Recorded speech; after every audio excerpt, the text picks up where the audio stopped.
a Cuerpo Médico, como cada tarde estamos aquí llegando a todos sus hogares, a todo el territorio nacional para hablar sobre los problemas que podemos tener en nuestros hogares vinculados a la salud. La salud es uno de los bienes más preciados que tenemos los seres humanos, porque con salud podemos lograr absolutamente todas las cosas que queremos en nuestra vida. Pero la idea de nosotros es que cuando usted tenga un diagnóstico vinculado o ya tiene una enfermedad, podamos también darle una opinión, una segunda opinión y sobre todo estar informados. No pueden nuestros médicos hacer una receta en pantalla y tampoco dar un diagnóstico definitivo, pero sí una idea, por ejemplo, hacia dónde debemos de encaminarnos en una consulta en el hospital o en la clínica. Gracias por estar con nosotros. Nuestros teléfonos siempre abiertos para que ustedes se comuniquen aquí al programa. Y hoy vamos a tratar un tema que nos han pedido muchas familias. Nos han escrito tanto padres, madres de familia, incluso abuelos, para hablarnos sobre cómo enfrentar el tema de las drogas en los adolescentes. ¿Qué pasa con un adolescente cuando de repente, por circunstancias económicas, no tiene la posibilidad de estar con mamá y papá en casa? Los adolescentes adolecen de todo y justamente se encuentran en una etapa en la que creen que pueden manejar absolutamente todas las situaciones que se les presenta. Pero además, a veces el error lo cometemos los padres porque creemos en lo que ellos nos dicen y tenemos que entrar al pensamiento adolescente y al corazón adolescente. Hoy vamos a hablar sobre esta etapa tan difícil, la más difícil en toda la vida de cualquier ser humano y estos riesgos que puede tener. Pero además también hoy hablaremos sobre el café. ¿Qué pasa con el café peruano? ¿Cómo están nuestros baristas? Tenemos a importantes campeones. ¿Y por qué hablar del café? Porque el café es muy importante en una dieta. Tiene muchísimas propiedades que hoy Aura nos contará más adelante. Y hablando de Aura, se encuentra también ella en el MINSA.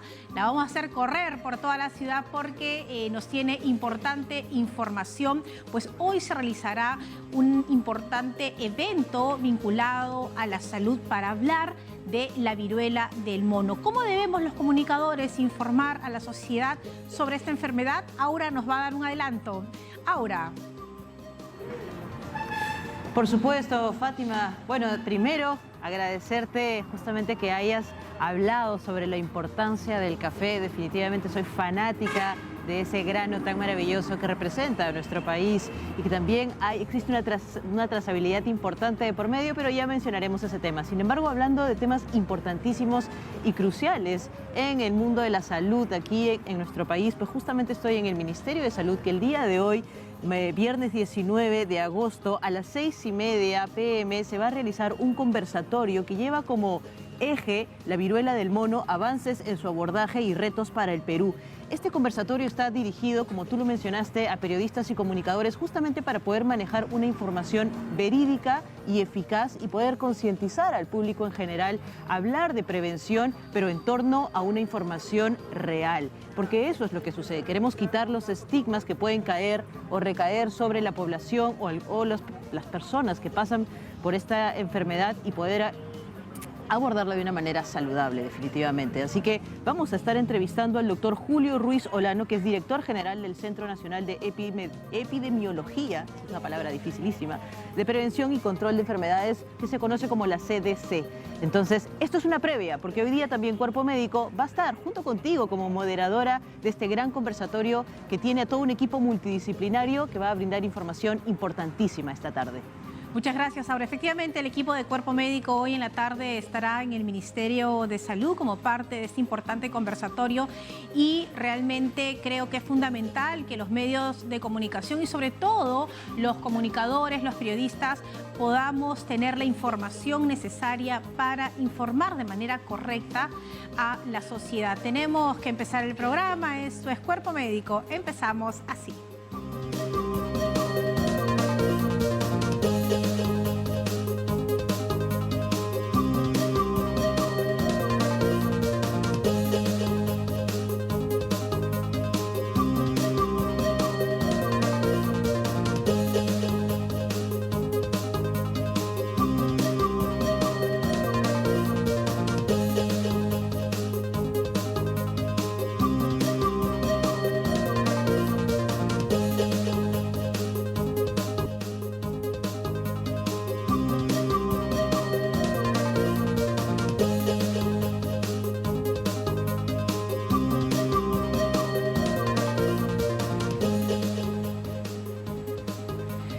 Estamos de regreso en Cuerpo Médico y nos vamos de inmediato hasta el Ministerio de Salud para conversar un poco sobre el evento de hoy, este importante conversatorio que va a acercar a todos los comunicadores respecto a cómo informar frente a toda la información que hay sobre la viruela del mono, y Aura nos trae más detalles. Aura. Así como lo mencionas, Fátima, definitivamente el día de hoy se realiza este conversatorio. Lo vuelvo a repetir porque es importantísimo que todos los medios de comunicación, comunicadores, periodistas puedan asistir a este conversatorio para poder abordar información importante y verídica en torno a lo que está sucediendo a nivel nacional con la viruela de mono. Solo para poner un poco en contexto, según el MINSA, el brote de la viruela de mono constituye una emergencia de salud pública a nivel mundial y por eso requiere una información y comunicación adecuada. De esta manera podemos evitar discursos que pueden resultar estigmatizantes hacia los individuos o las comunidades. Ahora, finalmente también uno de los objetivos de este conversatorio es dar a conocer qué significa la alerta máxima que ha declarado la Organización Mundial de la Salud en torno a la viruela de mono, los retos que eso significa en la comunidad internacional y las políticas sanitarias que se han establecido. Por eso estamos ahora mismo con el doctor Julio Ruiz Olano, que es director general del Centro Nacional de Epidemiología, Prevención y Control de Enfermedades. Doctor, muchísimas gracias por recibirnos. Muy buenas tardes y gracias por la introducción. Sí, la alerta máxima que dijo la OMS es para declarar al brote epidémico internacional como un evento de salud pública de interés internacional. Claro, por supuesto. Todos los países que se preocupen porque esto ya se está dando en países no endémicos. Claro, y por eso estamos justamente aquí. Justo aquí detrás de nosotros está el Paraninfo, que es donde se va a realizar este conversatorio, que va a tener a diversos especialistas. Cuéntanos un poquito, doctor, qué temas se van a desarrollar de pronto. Bueno, este conversatorio, ¿no?, está organizado por la Oficina de Comunicaciones del Ministerio de Salud. Va a tener el apoyo de todas las direcciones generales. Va a estar la Dirección General sobre Intervenciones Estratégicas en Salud Pública. También va a tener al Instituto Nacional de Salud. Nosotros también como el Centro Nacional de Epidemiología, Prevención y Control de Enfermedades, y finalmente cerrando con broche de oro van a estar la Oficina General de Comunicaciones dando todos los aportes que se están llevando hasta el momento para el control y prevención de la viruela del mono en el país. Bien, y hablando de control y prevención, creo que es importante hacer de pronto un pequeño balance, ¿no, doctor? Poder hablar cómo ha ido avanzando esta situación, no invitar a la alerta o a la alarma, sino más bien invitar a la prevención. ¿Cómo va el tema de los casos? ¿Cómo se está abordando? ¿Cómo está la respuesta también a nivel justamente de los centros especializados para atender a estos pacientes? Bien, es cierto que en el país se ha dado un incremento de casos, pero también tiene una explicación, ¿no? La explicación es que antes del comienzo de la viruela del mono el país se preparó. Y tenemos nosotros una alerta epidemiológica que ha sido dada a todos los establecimientos de salud. Todos están sensibles a los casos que puedan llegar de alerta de viruela del mono, y entre ellos, digamos, el exantema o el chupo o el grano que pueda tener para poder detectarlos de manera oportuna. Al inicio del brote epidémico de viruela del mono en el país, los pacientes estaban llegando casi 20 o 21 días después de haber comenzado la enfermedad. Hoy están llegando aproximadamente en 2 días hasta 6 días. Entonces, eso quiere decir que de manera rápida y oportuna estamos llegando a la persona infectada para que no pueda seguir infectando a los demás. Ok, muy bien, doctor. Y como sé que uno de los temas que se van a tocar también va a ser la capacidad de respuesta epidemiológica para abordar el tema de la viruela de mono. ¿Podría usted adelantarnos de pronto un poquito del tema que usted va a desarrollar? Así es.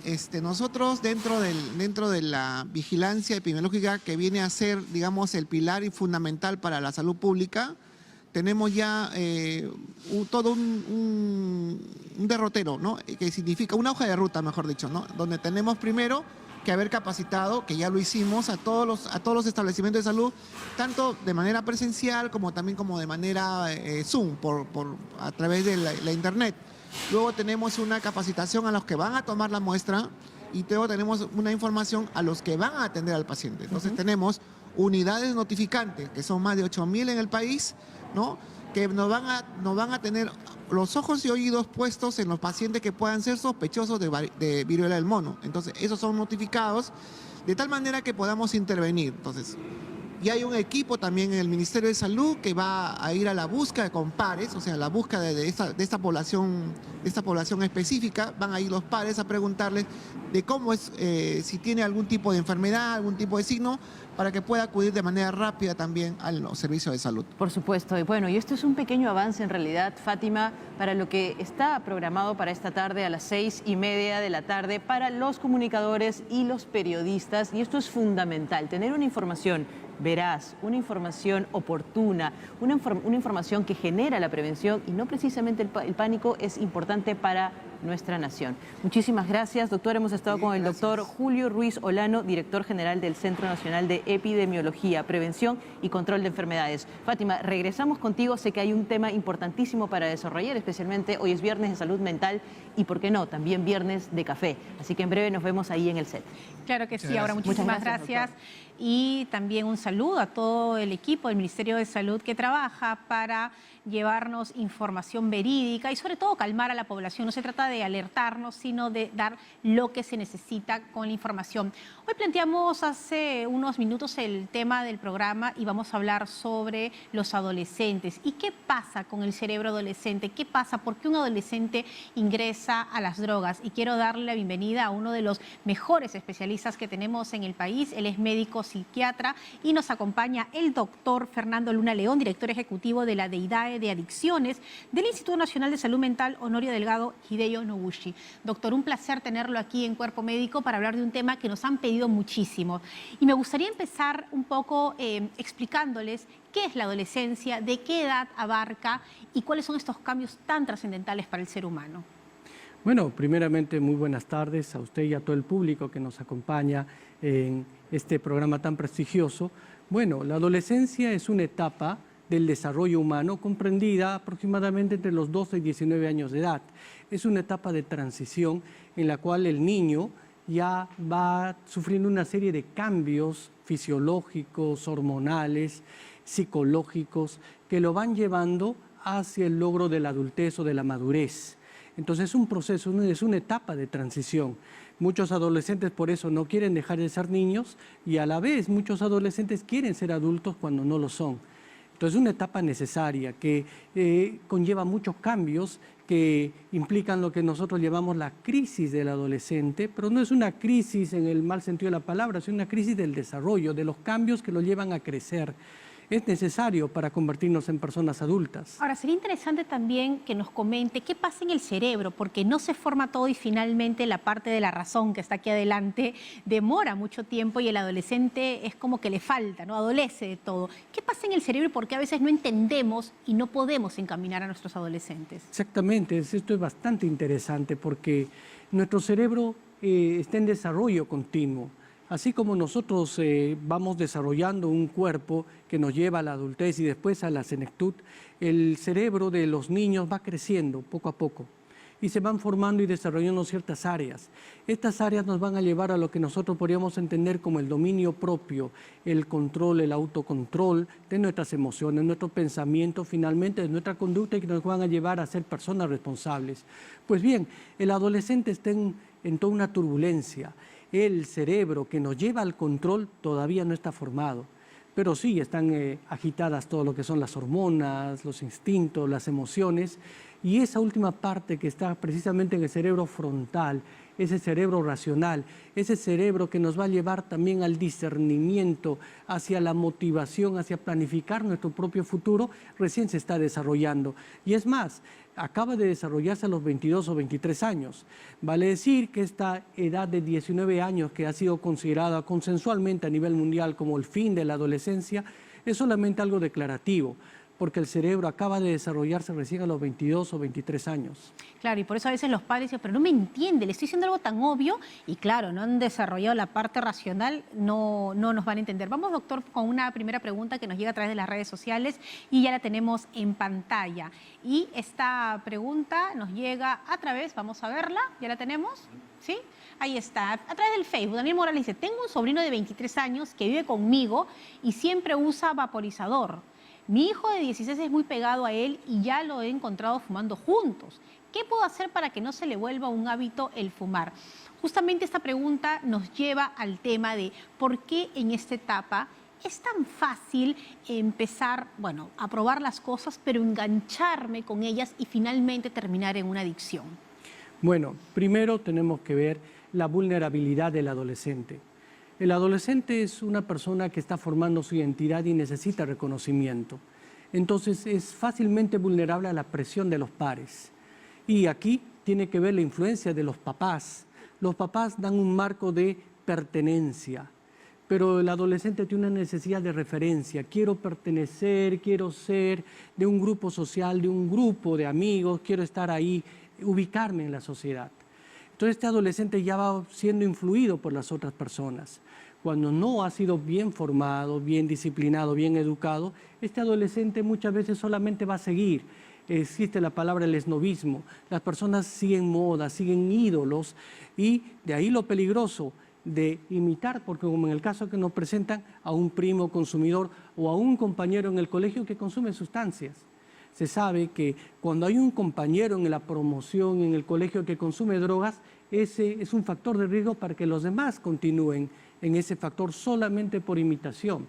Es obviamente terrible cuando es en la casa un hermano mayor o es el papá el que consume sustancias, y muchas de ellas, la principal lamentablemente es el alcohol. El alcohol, la marihuana y los videojuegos. Así es, la marihuana, de los 280 millones de consumidores que hay en el mundo, 210 millones son consumidores de marihuana. Se ha visto que este tema de la legalización está trayendo problemas con aumento de problemas psiquiátricos, suicidios y hospitalizaciones. Se considera que ha sido un error legalizar la marihuana en diferentes ámbitos del mundo. Ahora, ¿existe una tendencia a que yo pruebe alguna sustancia y simplemente la pruebe y la rechace, como otras personalidades o cerebros que prueban por primera vez el cigarro y se enganchan? ¿Puede pasar eso? Sí, por supuesto, porque aquí tenemos que ver, le decía, la condición del adolescente, que es vulnerable, y el efecto de la droga. Cuando hay una persona que tiene una estima adecuada, tiene valores, no tiene una necesidad de llenar vacíos en su vida, puede probar de repente por esa curiosidad natural que tenemos muchos de los seres humanos, lo prueba pero no le aporta casi nada. Pero una persona que tiene carencias afectivas, tiene vacíos afectivos, tiene muchas necesidades, toma esta sustancia, y esta sustancia que tiene efectos de placer, un efecto de alivio, de sacarlo de la realidad, hace que él tenga una experiencia diferente, una experiencia que lo engancha, que lo motiva a repetir la experiencia. Y estas drogas, lamentablemente, esa panacea, ese alivio que le dan es temporal, porque después eso se va convirtiendo en un infierno. Claro que sí. Doctor, vamos con una llamada del público. Ya se encuentra Máximo en la línea telefónica desde Pueblo Libre. Máximo, bienvenido. Aquí el doctor lo escucha. Buenas tardes, Fátima. Qué gusto de escucharte. Te he seguido por mucho tiempo. Imagínate dónde te vengo a ubicar. Que pases una bonita tarde, un bonito fin de semana. Doctor, qué gusto de escucharle, y sobre todo algo muy importante también que enfatizar. Tengo un caso de una persona X que justamente, bueno, le han encontrado un quiste. Los padres lo han llevado de un doctor clínica con seguro, y le han dicho que del quiste ha ido creciendo y puede formar un tumor y hay que intervenir. Pero la misma persona acaba de llevarlo a otro hospital y ha consultado con un neurocirujano, ¿correcto? Un neurocirujano. Y el neurocirujano le ha manifestado lo siguiente, que esto no ha crecido, no ha desarrollado. Lamentablemente, a veces las clínicas y los seguros, en vez de ayudar, se benefician con los jóvenes. Muy bien, adolescentes.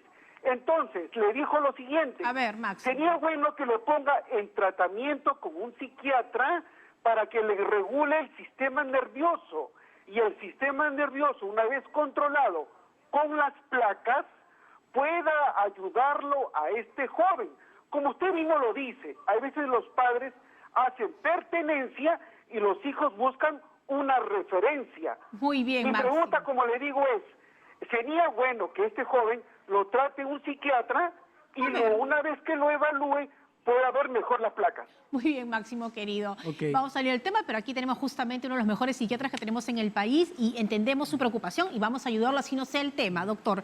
Claro, lo que pasa es que un tumor en el cerebro o cualquier cicatriz va a generar cambios conductuales.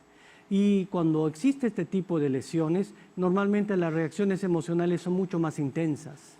Dependiendo del grado de disfunción, si es que este joven tiene dificultades para adaptarse o sus reacciones han sido tan intensas que le han generado desadaptaciones o problemas con sus compañeros, debe ser tratado. En este caso, para los problemas emocionales y conductuales necesita ser tratado por un médico psiquiatra. ¿Por qué? Porque hay una base orgánica. Claro. Entonces es necesario un tratamiento adecuado para el caso. Muy bien, Máximo, espero que lo hayamos podido ayudar. Vamos con otra llamada, está Marina en Breya. Marina, muy buenas tardes, aquí la escuchamos. ¿Aló? Buenas tardes. Sí, buenas tardes, señorita. Gracias de antemano por la respuesta que me puedan dar y muy amable también por la presencia del doctor, que es un problema que yo creo que hoy en día está pues presente en todos los hogares. Lo que yo quisiera es hacer una consulta por un sobrino que tengo, que en verdad él para siempre metido en su cuarto y casi no dialoga, participa en reuniones y siempre está cabizbajo mirando el celular. ¿Qué edad tiene Marina, su sobrino? Entonces, mi sobrino. ¿Qué edad tiene? 21. Ya. Entonces, ese es básicamente la consulta que quiero hacer, porque él se aísla. ¿Estudia, trabaja? Conversa. ¿Perdón? ¿Estudia, trabaja?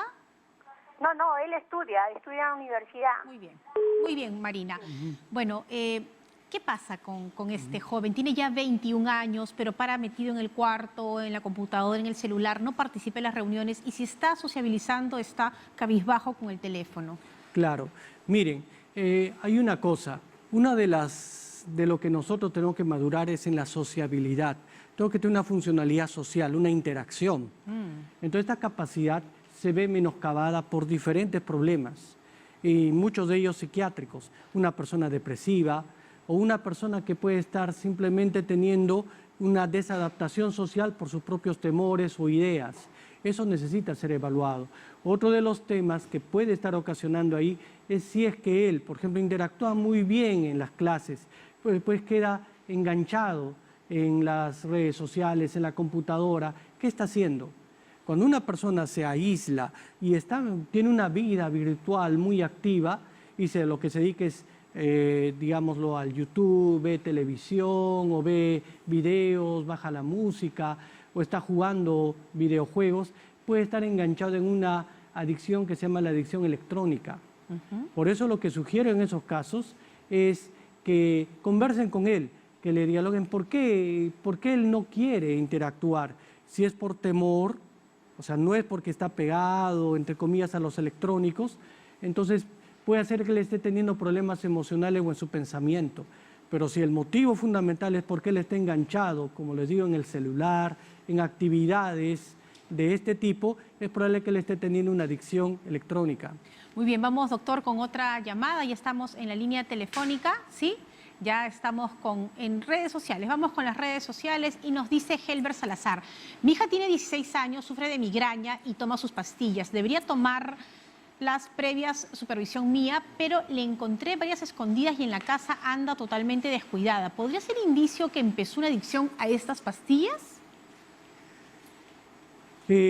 Depende de qué pastillas. Hay algunos medicamentos que pueden generar abuso médico y lamentablemente las damas, las mujercitas, tienen cierta predilección a usar este tipo de pastillas. Estoy hablando de las benzodiazepinas. Bueno, lo que tiene que haber es una supervisión más cercana por el papá. Él tiene que tomar el control y él mismo administrarlas. Si él tiene, por ejemplo, este control y aparecen blisters vacíos, si aparecen residuos de las pastillas, etcétera, desaparece dinero, quiere decir que la persona está comprando, adquiriendo de una manera subrepticia estos medicamentos y los está consumiendo. Y eso podría indicar que sí hay un consumo de este tipo de sustancias. Algo que también puede indicar es que estas personas tienen problemas del sueño y se convierten en personas muy impulsivas. Son personas que tienen olvidos y también son personas que lamentablemente tienen reacciones muy violentas. Claro, cuando uno los encuentra o quiere quitarles, se ponen violentos. Nos vamos, doctor, Bastante ansiosas. con otra llamada. Nos vamos hasta Jauja, Rosa. Muy buenas tardes. Aquí el doctor Luna la escucha. Buenas tardes, Buenas doctor. Bien preocupada. Tengo pues un sobrino que está consumiendo el clonazepam. Ya tiene varios días. Me preocupa porque busca cualquier momento de salirse de casa, se nos escapa y llega pues en un estado somnoliento. No sé qué puedo hacer con él. Ya estoy preocupada demasiado porque le hemos cerrado la puerta. Peor, se pone más ansioso. No ¿Qué edad sabemos tiene cómo Rosa, su controlar. sobrino? 18 años.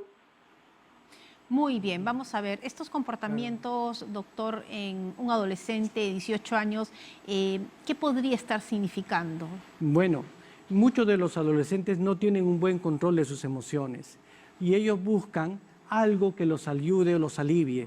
En este caso, probablemente este clonazepam, que es un tranquilizante, ha hecho que él se sienta bien y él ha empezado a consumirlo por su cuenta sin querer dañarse.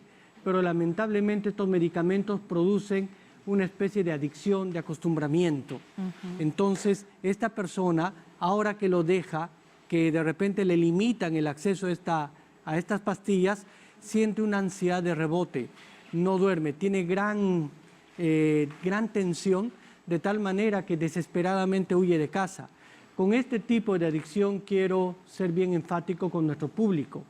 Es importante que lo lleven a un control médico, sobre todo psiquiátrico, porque la familia puede bien estar tentado a suspender el clonazepam, pero si lo hace de manera brusca, este joven podría tener una convulsión, este joven podría tener un efecto paradójico y lamentablemente tener efectos indeseables.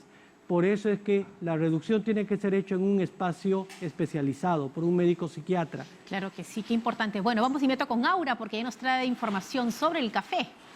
Así es, Fátima. Bueno, tú sabes que yo siempre volando de un lugar a otro de manera así efectiva y definitiva para poder llegar a tiempo, a brindar información. En esta oportunidad estoy muy feliz en realidad de estar aquí acompañada con este grano fabuloso y maravilloso que caracteriza a nuestro Perú, que es el grano de café. Y también acompañada de Renzo Ruiz, que es el campeón nacional de barismo 2022, que se va hasta Australia a representar a nuestro país, a sacar pecho por esa bandera rojiblanco y también para poder dejar bien en alto el nombre del café peruano. Renzo, muchísimas gracias por acompañarnos esta tarde. Primero creo que es importante explicarle a las personas que nos observan cuál es la función de un barista, porque un barista es importantísimo dentro de eso que denominamos trazabilidad del café.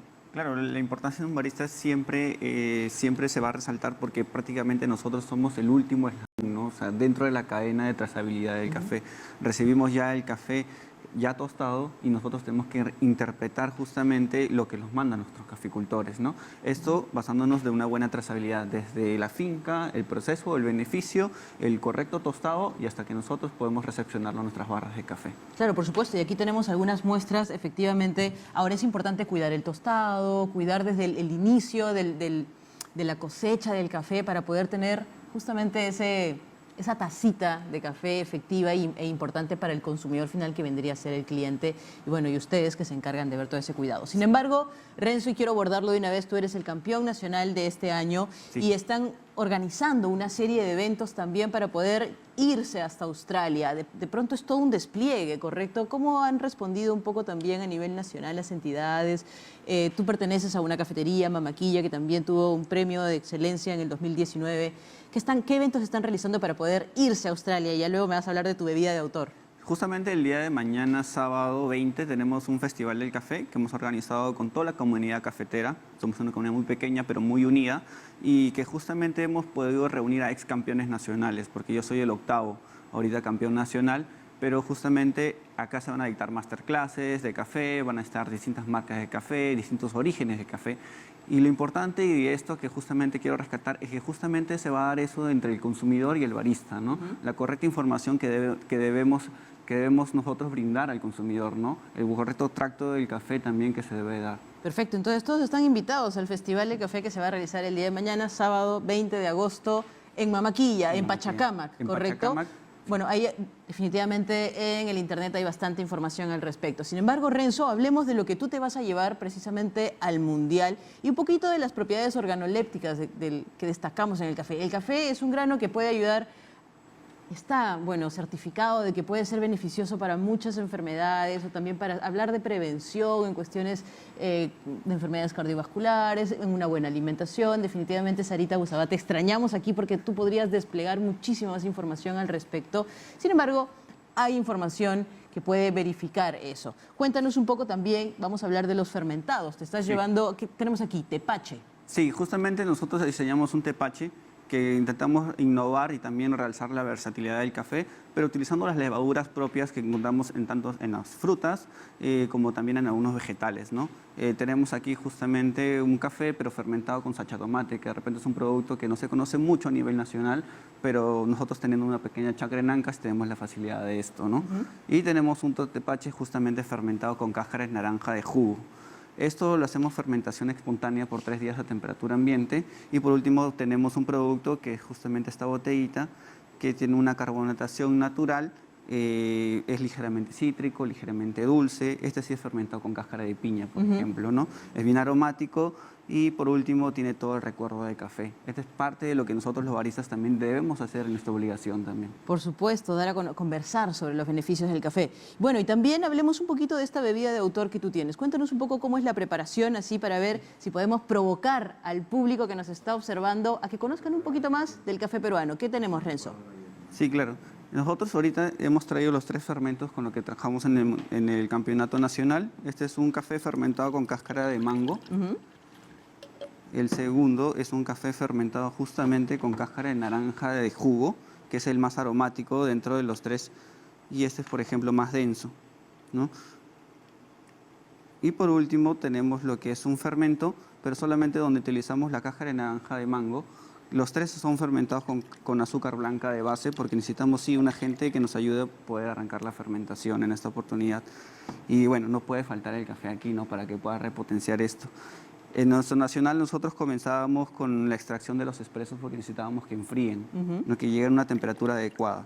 En esta oportunidad estamos mezclando 4 expresos, los vamos a integrar en esta pequeña licuadora y de ahí vamos a proceder a servirlos en las copas de vino. Perfecto, mientras tú haces todo ese proceso yo... Perdón, me voy a deslizar por aquí brevemente, porque me parece también que los fermentados también tienen un poder de poder evitar la inflamación, ¿correcto, Renzo? O sea, también existe... ¿qué otros fermentados conoces tú dentro del mundo del... Porque tú además de ser barista también eres sommelier y también eres bartender. Entonces, ¿qué otros fermentados se conocen? Sí, justamente... propios del país.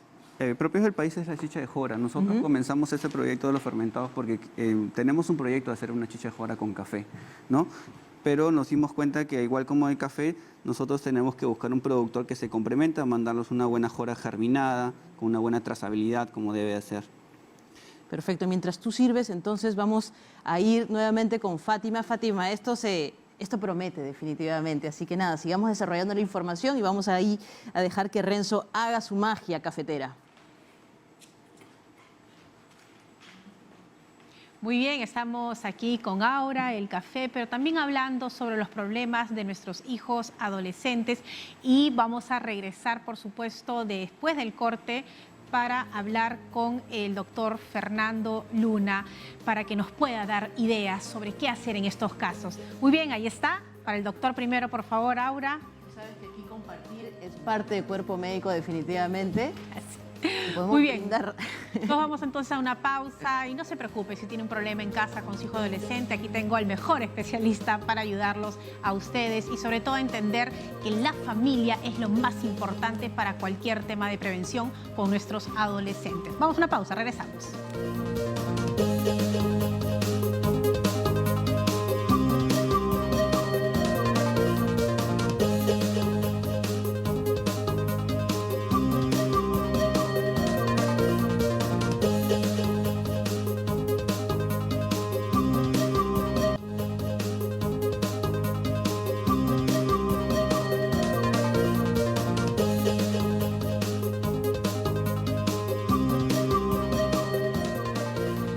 Estamos de regreso aquí en Cuerpo Médico hablando con uno de los mejores médicos psiquiatras de nuestro país, el doctor Fernando Luna, sobre las adicciones en los adolescentes. Y antes de ir con la siguiente llamada, doctor, es importante que la gente entienda lo que es una adicción.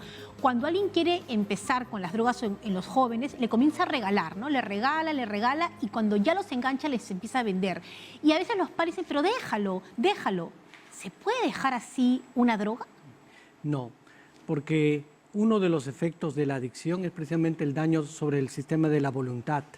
Las personas no consumen esto ya de forma voluntaria, sino que cuando han enganchado existe un mecanismo fisiológico que simplemente se activa y las personas empiezan a consumir ya sin control. Por eso que en una adicción uno de los requisitos es que la persona perdió el control sobre el consumo.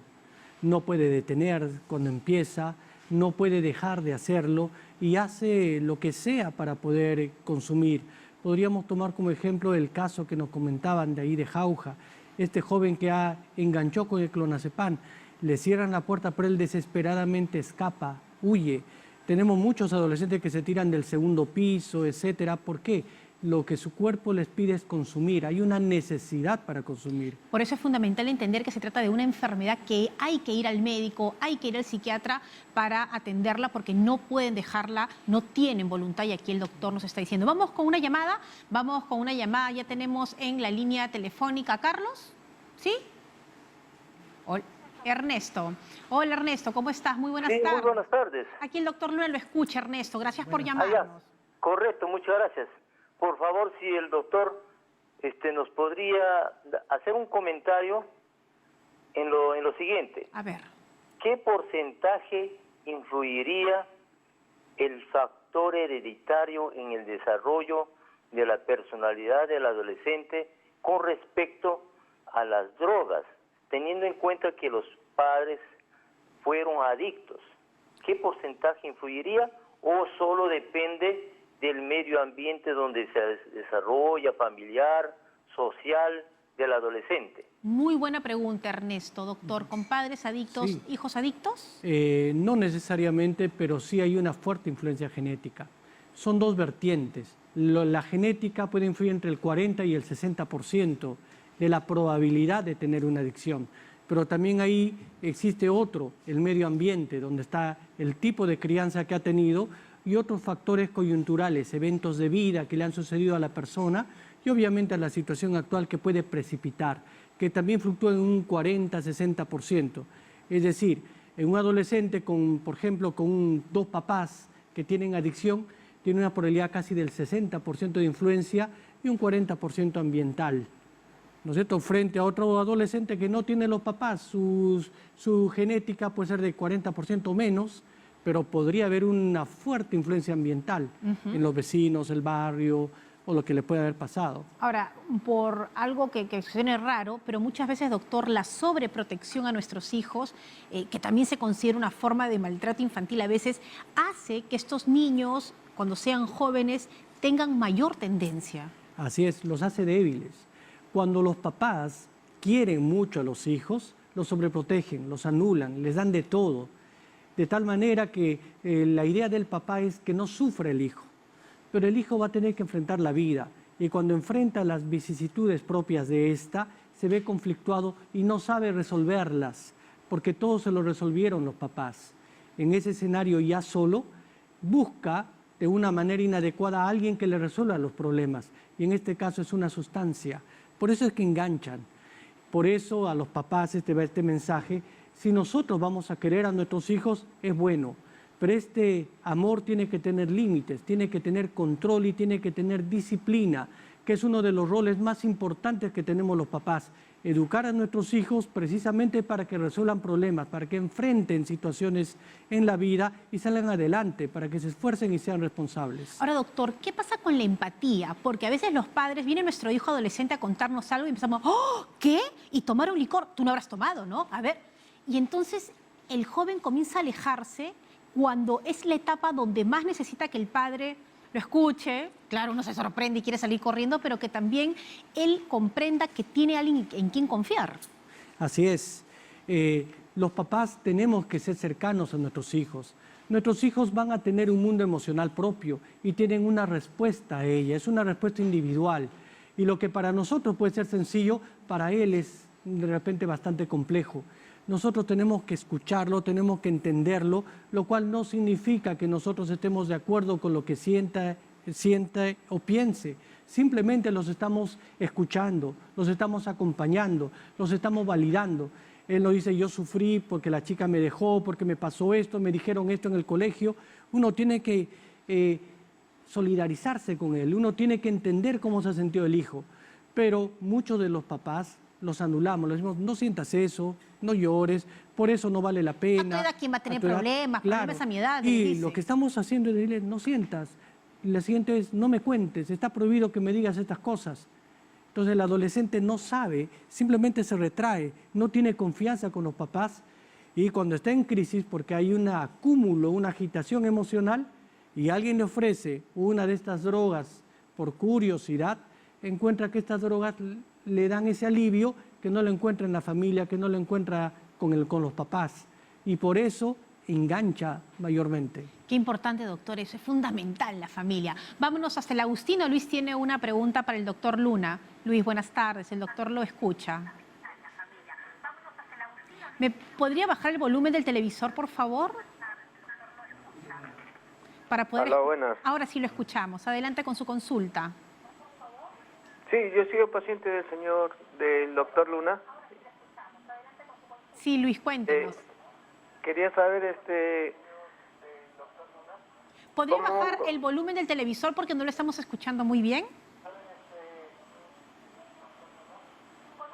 A todos nuestros televidentes les pedimos, porque acá realmente no se escucha la llamada cuando ustedes tienen el volumen de televisor alto. Ya, ahora sí. Ya le bajé todo. Muy bien, Luis, díganos. Bueno, sí, soy Luis, soy paciente de Noguchi y él ha sido mi doctor con la señorita Terrojón. ¿Cuál es su consulta, Luis? Quisiera saber, cómo se puede ayudar a las personas que están adictas, bueno, yo tengo 42 años, yo sé que es más difícil y eso quería saber, nada más. Muy bien, usted quiere ayudar a alguien que también ha pasado un proceso de adicción, ¿cierto? Ajá. Muy bien, Luis, gracias por llamarnos y por tener esa valentía de compartir con nosotros este testimonio y cómo poder ayudar. Él, en su voz uno siente ese sufrimiento de lo que pasa a una persona con una adicción, pero también vemos una luz en su voz de poder ayudar a los otros desde la experiencia propia, sabiendo lo difícil que puede ser. Sí, miren, lo más importante es evidentemente la prevención. Pero si hemos detectado que el paciente o que el amigo, el vecino, el hijo, el hermano, el primo, tiene un problema de consumo, tenemos que acercarnos, tenemos que dialogar con él, de repente hablar con la familia y sentarnos y decirle, estamos preocupados porque estamos viendo esto en ti.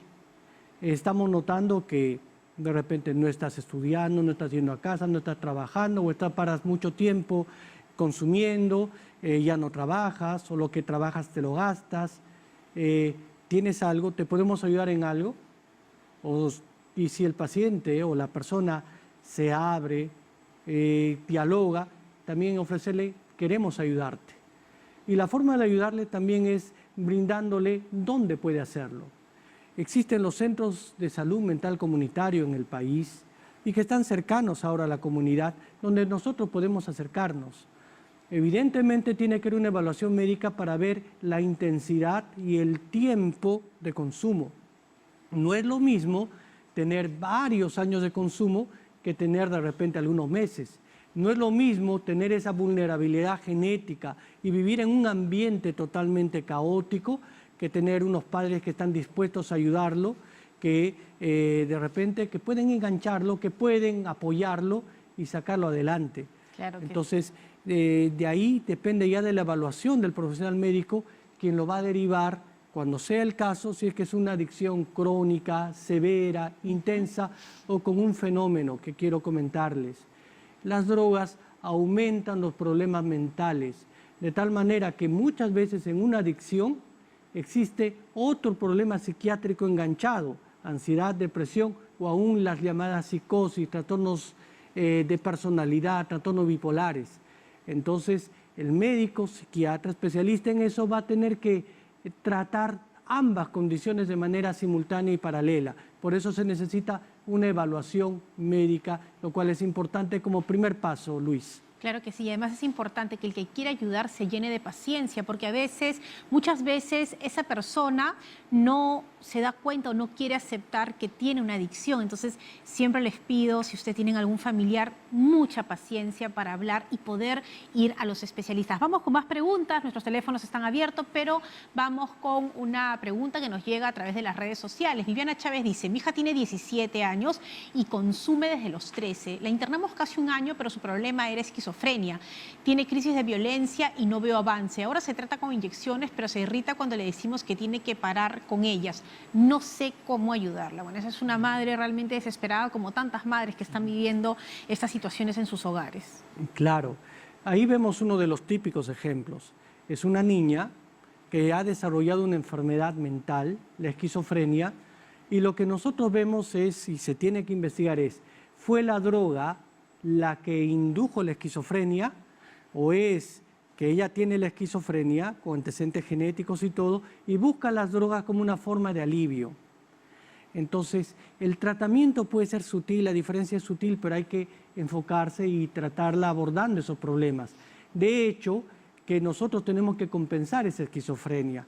Una estrategia que está usando el médico ahí es utilizar medicación de depósito, como dice, le están poniendo inyecciones, pero probablemente ya no tiene mucha conciencia de enfermedad. La familia, en su desesperación por ayudarla, la ha internado y probablemente en ese espacio de tiempo ha logrado una contención externa, pero cuando ha vuelto al hogar ya no la pueden controlar. Yo quiero decirles a las familias, aprovechando el comentario anterior, miren, si nosotros queremos ayudar a un paciente que tiene una adicción, tenemos que entender que él ha perdido el control de las cosas. Su cuerpo le va a pedir como una necesidad las drogas. Entonces la familia tiene que hacer una especie de bloque, una contención externa, sobre todo al inicio del tratamiento. Y así como nosotros no podemos molestarnos si nuestro hijo tiene diarrea o tiene fiebre, que son síntomas de enfermedad, que el paciente tenga necesidad de consumir o lo haya hecho, no es motivo para que nosotros nos molestemos, sino hay que entender que hay una enfermedad y que necesita la ayuda, a veces la contención, les voy a decir, de las instituciones de salud, por eso que hay que llevarlo al médico, necesitan medicación y a veces hay que llevarlo a emergencia, porque existen los fenómenos del síndrome de abstinencia, que así nomás no se superan. La apetencia o craving, que son fenómenos propios de la adicción, pero que necesitan un tratamiento especializado. Claro, doctor, es que de verdad es una clase lo que nos está dando y sobre todo esta ayuda tan necesaria para tantas familias. Vámonos ahora con Miriam. Miriam, desde San Juan de Miraflores, aquí el doctor Luna la escucha, bienvenida. Aló, doctora, buenas tardes, disculpe. Mi consulta es que tengo un hijo que consume, es consumidor, ¿no? Pero ya son años, de la edad de 14 años, hasta ahorita que ya tiene 37 años. Es una cosa desesperante y yo no sé qué hacer. Yo soy una persona de 62 años y la verdad que es desesperante. ¿Alguna vez lo han internado? ¿Ha tenido algún tratamiento, Miriam? Bueno, sí. Pero igual ha continuado consumiendo. Sí, igual. Miriam, de aquí le mando un abrazo fuerte y la admiro por tener esa fortaleza y para adelante, que tenemos esta fuerza las mujeres, las madres, pero vamos a tratar de buscar una solución también para que usted tenga un poquito de paz en ese corazón de madre que tiene ahora ese dolor. Vamos a ver. Tantos años, ha intentado varias cosas. ¿Por dónde encaminar a este hijo? Mire, primera cosa, el paciente no ha logrado ese control por sí mismo, no tiene un control interno, necesita un control externo. Tú no tienes que evaluar ahí la familia, el continente. A veces es la mamá que se ha enganchado a veces con un fenómeno que se llama la coadicción. Inconscientemente puede estar facilitando o sobreprotegiendo a este paciente. ¿Cómo así, doctor? Muchas personas, por ejemplo, le dan dinero, le dicen, no quiero que él se dedique a la delincuencia o robe, que no salga, y le dan. Por otro lado, tiene problemas y la mamá lo protege, lo esconde. Muchos dicen hasta lo apaña. No solamente la mamá, el papá u otros hermanos que lo cuidan. Entonces, inconscientemente favorecen que el problema avance tantos años porque no han librado de las consecuencias negativas y naturales de su inconducta adictiva. Son mecanismos inconscientes que hacen que incluso por generaciones tengan problemas adictivos. Entonces, ¿qué hacer con esta mamá? Lo primero, hay que ir a consulta y le sugiero que no solamente sea el paciente, sino ella y la familia. ¿Y qué tienen que hacer? Evaluar el sistema familiar. Probablemente esté ella, tal vez una prima, tal vez una hermana de ella u otros hermanos que quieran hacer este rol de continente externo, pero tienen que tener firmeza. Los que están metidos en adicciones tienen este problema, saben que uno de los síntomas de las personas que están cronificadas es que operan conductas manipulatorias y conductas que llamamos psicopáticas. Entonces nosotros tenemos que enseñarles a la familia a romper con todas esas conductas manipulatorias, no permitir estas conductas psicopáticas y ser firmes. Y de repente considerar otro internamiento, pero con una característica. No solamente es el paciente que esté internado y que se desintoxique y que reciba un tratamiento, sino la familia que aprenda a ya no ser el continente donde se desarrolla la adicción. Muy bien, doctor. Muchísimas gracias por estas recomendaciones. Gracias por haber estado en el programa y creo que vamos a tener que tocar nuevamente este tema porque hay que hablar más sobre el cerebro y qué pasa desde la parte psiquiátrica. Le agradecemos al doctor Fernando Luna León, él es médico psiquiatra, lo encuentra en el Noguchi y realmente hoy también nos llamó un paciente agradecido por el tratamiento. Gracias, doctor, por estar aquí con nosotros y vamos con Aura para ver si tenemos un poquito más de tiempo para eso de cafecito antes de ir a la parte final, Aura. No, por supuesto que sí, Fátima. Muchísimas gracias al especialista de hoy. Muchas gracias, doctor. Sin embargo, quiero resaltar que aquí yo estoy disfrutando de este grano peruano. Una de las características importantes del café es que es un gran antioxidante, especialmente si tiene un muy buen tostado y si tiene un grano perfecto. Sin embargo, cerramos con el tepache, que es lo que te vas a llevar a Australia. Renzo, ¿cuáles son las características en torno a la salud de este fermentado? Este fermentado es muy rico en el tema probiótico, ayuda mucho al sistema inmunológico y muy aparte que también regula nuestro sistema digestivo, ¿no? Nos repotencia internamente en torno a la salud corporal, sin dejar de ser justamente, como tú dijiste, él tiene el rastro de café, muy rico en antioxidantes y también, bueno, como tiene cafeína, también es un buen energizante natural. Por supuesto. Entonces, cerramos esta tarde cafetera y también de salud mental. Creo que es un tema importantísimo que hemos abordado el día de hoy y nos ha acompañado nuestro campeón nacional de barismo de este año 2022. El día de mañana tienes tu Festival del Café. Invítalos y nos vamos. Los espero mañana 20 de agosto en Mamaquilla a partir de las 3 de la tarde hasta la medianoche en el Festival de Café Peruano. Ok, muchísimas gracias, Renzo, por acompañarnos y ahora regresamos. Fátima. Muchas gracias. Ahora nos vamos a un corte. Regresamos con la parte final de Cuerpo Médico. Volvemos.